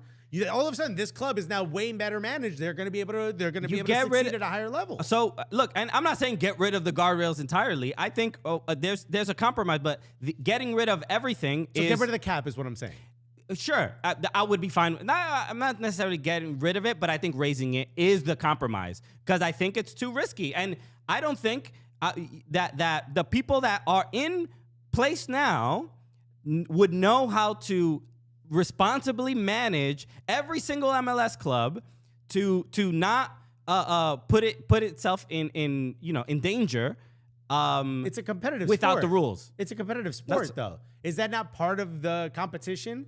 It's not just what happens on the pitch. There's so many billions of other business decisions that not everybody is. Somebody may be really good on the sporting side. Some people may be very good on the business side. It's a business. It behooves them to find the people that can do that. That's like saying, hey, guys, we shouldn't have goals because some of these clubs don't have a good enough goalkeeper. You need to go out and find a goalkeeper. Go out and find a manager that can manage this club correctly. That'd be okay. I mean, that's a wild, ridiculous example, right? No, it's not. It's exactly what you're saying. No, it isn't what I'm saying. Look, I think you're saying we need to put in more rules and to stop the people that are doing badly. I'm not saying to put in more rules. We're talking about the rules that are currently in place. And if you remove them all, I'm saying less rules. You're saying more rules. You like the rules that are here, which is more rules than less rules. Fine. Yeah, so, not more rules than exist now. So here I am getting rid of deregulation, which is what, which is what Bill Clinton did, and it didn't affect anything. We didn't have a bunch of everything was totally fine. After. Yeah. But what I'm saying is, you allow these clubs to do the things they want to do. Some of the clubs won't want to do that, and they're going to continue to be the club that goes out and gets journeymen, for a little bit lower pay, and they're going to bring up academy kids that might not be ready yet, but they're going to give them a chance. And you're going to have that. You're going to have those clubs, and you're going to have the clubs like your NYCFC who maybe want to spend a bit more, your LAFC who want to spend a bit more, and yeah, you're going to have a league that has clubs that do and clubs that don't, but you're going to end up with a league that allows a club that wants to succeed at a higher level to succeed at a higher level. Right. And what you're saying is don't do that because that might be bad for one or two clubs. And I'm saying, well, then why are we hiding that? Why are we protecting them if they're not going to be good enough in their business or good enough at their jobs to stop themselves from failing?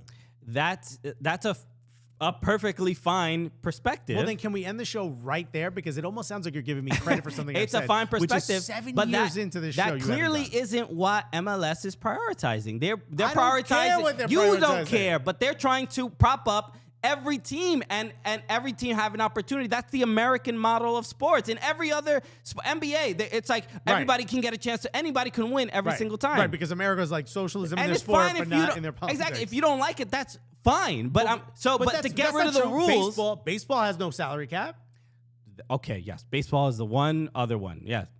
A pretty successful sport, is it not? It's been around for 100 years. I mean, sure. I mean, comparatively, it's not doing as well as it has in the past. It's doing better than MLS is doing right now, is it not? That's arguable in some areas, but yeah.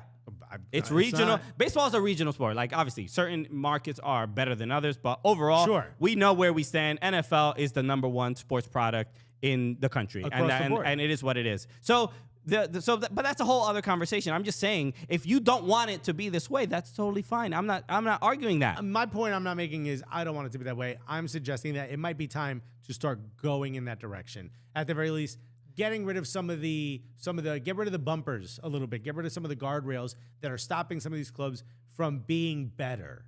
And you're saying, but that might hurt the club at the bottom. No, but I'm not saying that. That is a fair point. Get rid of some of the bumpers, some of the guardrails, raising the salary cap. That's, to me, getting rid of some of the bumpers. But to get rid of the salary cap entirely, I think is it's a promise of destruction for some clubs because some owners can spend and some can't. And MLS wants to the owner that doesn't want to spend, MLS is like, all right, yo, look, we got you. You're still relevant in this league. We will still want to give you an opportunity because they're going to get the celebrity payment. We had an interview with Dan Hunt. Right? Where he said this exact thing. He's like, he wanted to be more sort of ambitious, but their level of ambition, the way they do it, is build up the academy and find players there. They've sold players for a lot of money. They've made a great job. And by the way, if they did a really good job of building their roster over the last 2 years, so I don't want to take that away from them. But prior to that, when we did interview Dan Hunt, they were a club that really didn't do much on the pitch, but they did give a lot of young players an opportunity when sold them all for a lot of good money for most of them, or they got traded for a lot of money. So at the very least, you're still valuable to the league. You're still going to get your minimum payment because you're part of a single entity. You're not going to go anywhere, and you can continue to do that and make your money that you want and never reinvest on the product that's on the pitch if that's what you want. You're not going anywhere. You're not going to get relegated. But the teams that want to are going to be, they're going to get the benefit of it. They're going to win MLS Cup. They're going to win other trophies. They're going to win FIFA Club World Cup potentially. Yeah. They're going to body these Mexican teams in CONCACAF Champions League if they wanted to do that. So I'm not saying we have zero rules. It's like, get out there, boys. Let's see what you can do. But yeah, the idea of needing allocation money, the idea of having 3 DPs on a club. If you're stopping someone from, like an Inter Miami or LA Galaxy who have been caught doing it, which is the only reason I'm bringing them up, if you're stopping one of them from going out and getting a Pavone or Matuidi or whoever you want and paying them the wage that they feel they deserve or their agents have been able to negotiate, then what you're saying is, no, we don't want you to be too good. And if you're saying, I don't want that to happen because, God forbid, one of these teams that don't know how to manage themselves, it's like, bro, you need to get your game up. That's a... Okay. It's not like it's going to happen in a blink of an eye. I'm not defending a club that's poorly managed. I'm just saying kind of what you have. I'm not defending it. I'm saying MLS is defending it, and they're prioritizing it. That is an objective truth. Of course, they care about the owner that doesn't want to spend a lot of money, and they're involved in the league's growth just as much as the owner that does want to spend a lot of money. So where do you sit on this? Because you've been arguing raise the salary cap. That's all I'm saying. I think that's a fair compromise. Somebody in the chat just said, Zed Rama said, we have a fairly balanced league right now that has grown at a steady rate. If we want the league to continue its steady growth, we can't make major changes. But you understand, and I also don't really disagree with that. But what I'm saying is, and Matt Graham said, Alexis, you should put a salary cap on Christian and see if he changes his mind. All of a sudden, I'm sorry. Dude, you're a TAM host. I'm so sorry. The point I'm trying to make, and I'm not saying, get rid of all of it. Who cares? Let's get a promotion relegation. I'm not saying to go that far. But you understand that, Zed Rama in particular, we have a fairly balanced league right now, steady growth. At some point, these guardrails will go up, right? I'm not saying we are damned if we don't. I agree that if we keep going this way, we're just going to continue to get a bigger and bigger league. And it's only going to get more and more successful. The point I'm trying to make is at some point, those guardrails will be lifted. I'm saying now might be that time. All right, and that's what I'm saying. And I think several people in the chat disagree. Well, okay, but you're also not going to say there's several people that agree with me. You're not going to point them out. People do agree with you. Okay, you're going to go me and a lot of people. You're going to go Trump. Hey, I talked to a lot of people. I think several people don't me. Agree with it being right now. That's it. I also don't think people can give me a good reason why right now might not be that time. Okay. Look, I don't know. I think MLS as a business has, they still have a lot of people that suffered the trauma of clubs failing, and they don't want it to happen again. And that's going to affect their decisions now. I think that's a factor. That's all. Mike Thomas said, what? Dropping the allocation order rule isn't enough for you, Alexis? We're seeing signs that these things are going to start to go away. And look, there's a way where you can be almost a little, and I hate to use it because it's a political term, but yeah, you could be a little too conservative with when you make these changes. And I think you've got a massive contract for the next 10 years. If you can build an incredible product that's exciting in these next 10 years, then the next deal you get is going to be even bigger. And if you just continue this way, it will be a little bit bigger, but it's not going to be incredibly bigger. And I don't think the club, I also don't think the league goes away. Yeah. All right. Whatever. Like, I like the idea of a steady growing league rather than, trying to hit home runs by, just trying to sign huge names and have certain clubs be the super clubs in the league. Like, I don't really think that is, we've seen it. We've seen the other leagues do it. Is that what we need to be? I don't know. It doesn't seem that intriguing to me. I also think because it is a single entity and everyone has the same opportunity as everyone else, you're not, and obviously outside of like owners' money, I don't think you're going to get to the point where it's just one or two teams that win all the time. You don't think that, but no, there's a billion examples of that. Yeah, but there's never really been an example of a closed entity system, a single entity system like what we have. Sure. I mean, look, we're figuring it out, but like even the MLS Cup final with LAFC and the Union, that was one of the greatest games I have ever seen. And we don't really get that, I don't know, regularly and not to say we don't get it regularly in other leagues, but that was a great sort of encapsulation of like what, you know, different philosophies, the way Philadelphia Union build their roster and use their academy and bring in certain players, and the way LAFC star-studded, bring in big names, Gareth Bale and all this other stuff. And those two really, up until the penalties, they were like neck and neck. And that is, I like that MLS can represent that. I think that doesn't go away. It doesn't go with what I'm saying. That doesn't change that. But you can have a team like Philadelphia Union. But what if it's the Philadelphia Union LAFC every single MLS Cup final for the next 5 years? Getting rid of or increasing the salary cap to a much larger number doesn't. Well, we're not talking about. But removing all the guardrails will do that. No, it doesn't. It doesn't guarantee that at all. It doesn't guarantee it, but it puts it in the favor. The likelihood of the better teams in MLS would be the owners that want to spend more money. That's it. And so it changes the look of the league a little bit. Sure, it changes the look of the league a little bit, and it's probably you won't have the overwhelming parity that you have now. Mm-hmm. But I don't think because we don't have the insane commercial partners that you would get in Europe, and we don't have some of those other things, I don't think you're not going to get two super teams in this league. It's just not built that way. Also, revenue is shared across the board. So you're still going to get a significant amount of money if you're one of those teams that don't have that. And you're going to be able to pull away other players. And also, don't forget, there's a world pool of players. It's not, especially at the level that we're talking about, it's not those 3 or 4 gems. You're not going to get superstar players that are going to come play in MLS, at least not a significant amount of them. Some people saying getting dangerously close to a Pro-rel discussion. LOL, Wed Testerelt might show up and start shouting at people. Again, we have completely stayed away from it. No, it's just whatever. I mean, look. Matt Graham said, did they forget they're still recording? It's just. I'm going to get rid of the cap on this Coors Light, says Matt Graham. Okay, well, let's move on. I'm tired of this discussion. I just wanted to, we'll wrap up with this. The U.S. men's national team did play 2 friendlies, one against Serbia, one against Colombia. They lost 2-1 to Serbia, and it was a 0-0 draw against Colombia. Any initial thoughts and just seeing some of these rosters? Who's the homie from Club America that played in the? I didn't see the Colombia match. I only saw Alejandro Zendejas. Very, very good on the ball. Very creative. I also love his running off the ball. Was absolutely incredible. You've got Julian Gressel pulled up, who I think was another.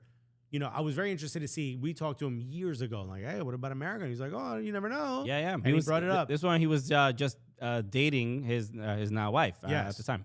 And he was still with Atlanta United. Obviously, shouts to Red Clay Comedy Festival where we interviewed him. It was one of those moments where I'm like, wow, dude, he's always wanted to play. Remember, it was him and Jack Harrison that we were like trying to convince to play for the U.S. Mm-hmm. We worked with one of them. Not bad, 50%.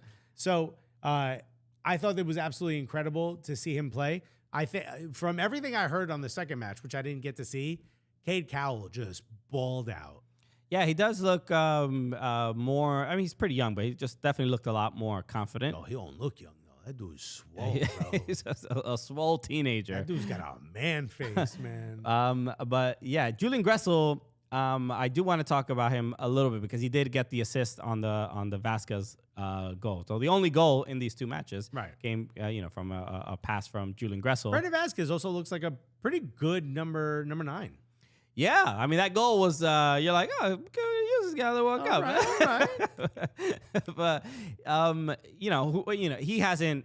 We haven't seen him at that level regularly, and who knows why he would have done it. Were you of the mindset that he earned a call up? Yeah. So do I. Yeah, totally. I mean, he had an unbelievable season in MLS, and I think the only reason he didn't get called up was probably because he didn't have any prior caps with that squad.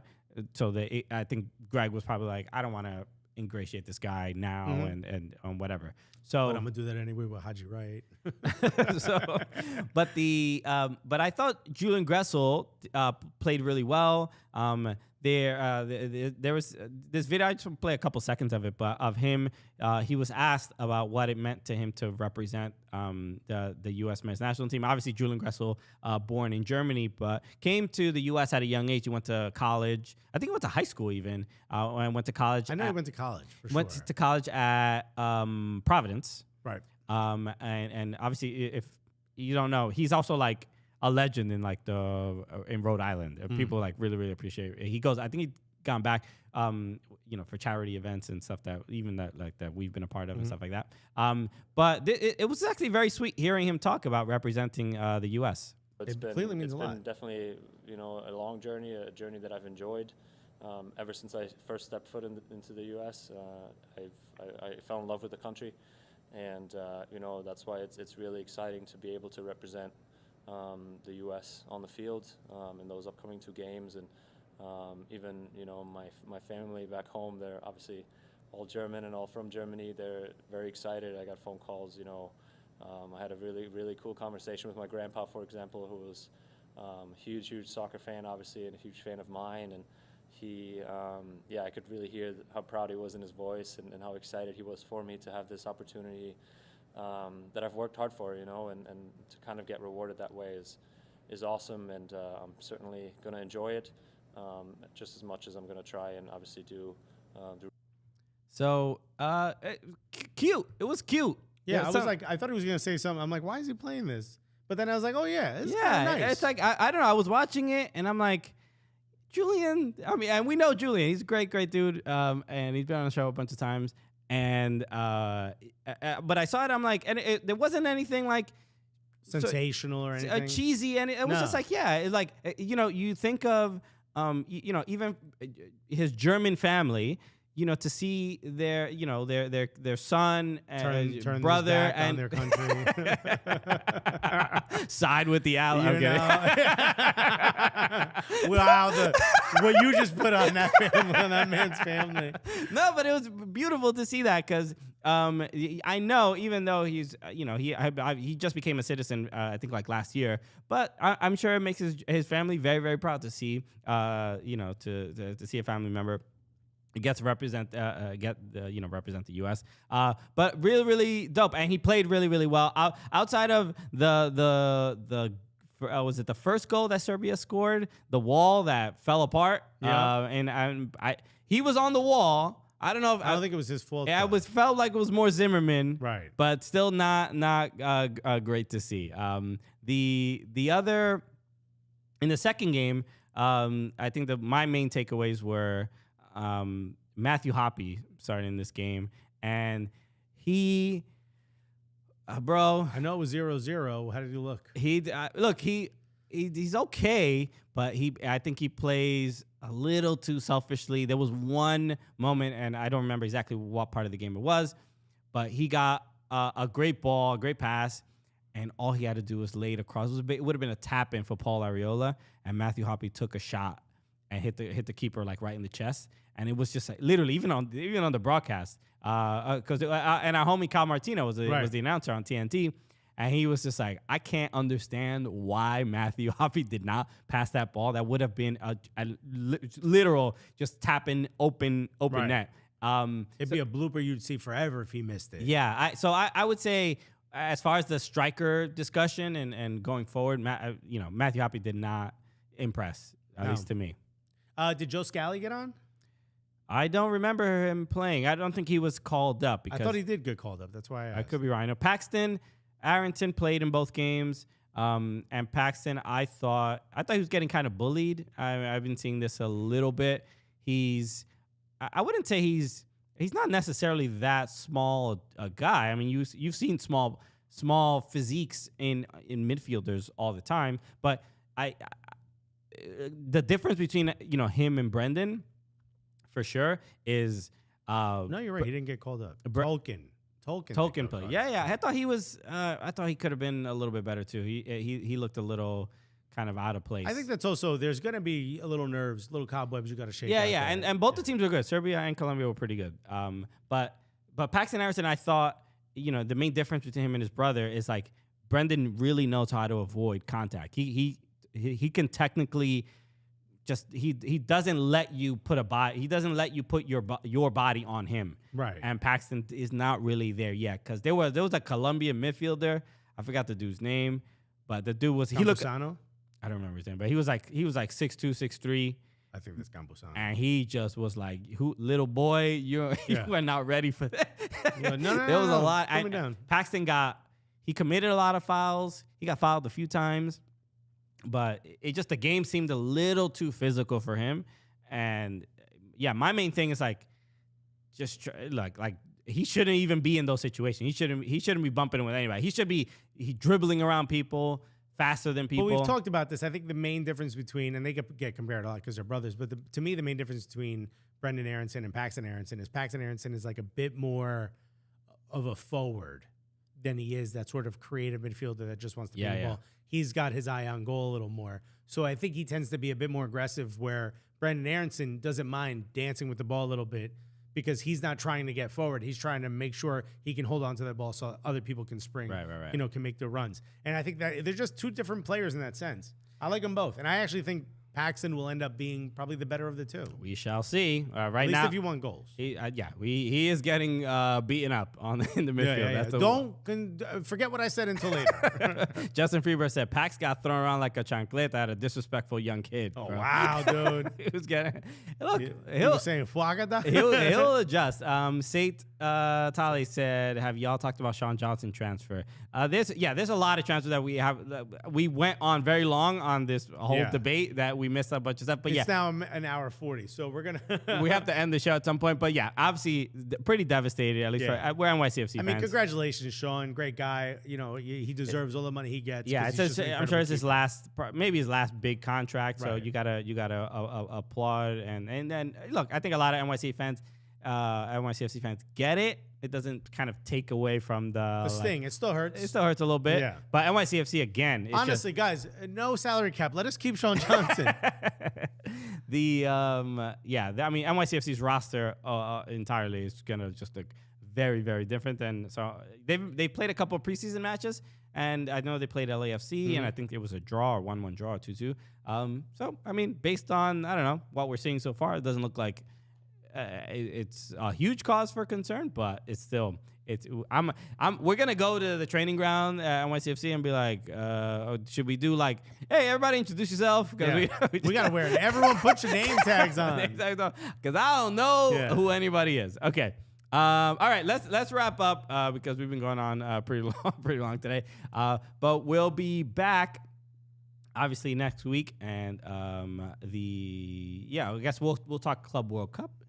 Stuff, and we'll see how the Sounders do. But MLS season. I'll tell you what I thought about the food at the baby shower. We'll talk about the baby shower. Anybody wants the registry, let me know. If you want to dude, buy some gifts, bro. But so a lot to look forward. And shouts to everyone who sent us some wine, bro. Some wine. Very kind. We've gotten what kind of currency have we? We've received euros. We've received euros, British pound, sterling, obviously dollars, American dollars, Canadian dollars, and now South Korean won. Let's go. I want that North Korean money, bro. What's it called, bro? What's it called? That Kim Jong-un coin, bro. So coin, bro. Thank you. As always, make sure you join the Patreon, patreon.com/soccercooligans. Robin Sagini said, "What was that DocuSign document, Alexis?" It was the shh document. Okay. That's for No Cap Recap. Soon. Okay. But absolutely, if you're a member of the Patreon, shouts to all the new members of Patreon. If you are a member of Patreon, you'll know what that is. Yeah. Before anybody else. Make sure you listen to our last No Cap Recap. We talked about the NBC Fan Fest and all the stuff that happened. But we also talked about the NWSL news about the Thorns and Crystal Dunn's husband and all the other things. There's a lot of drama, but we couldn't do it. It would have been too long to do it for this week, so it's in that episode. So make sure y'all check it out. All right, that's it, everybody. Thank you so much for tuning in. We appreciate everybody in the chat as always. Y'all the absolute best. Hit subscribe if you haven't subscribed to the YouTube channel. But insanity if you haven't yet. But we appreciate you.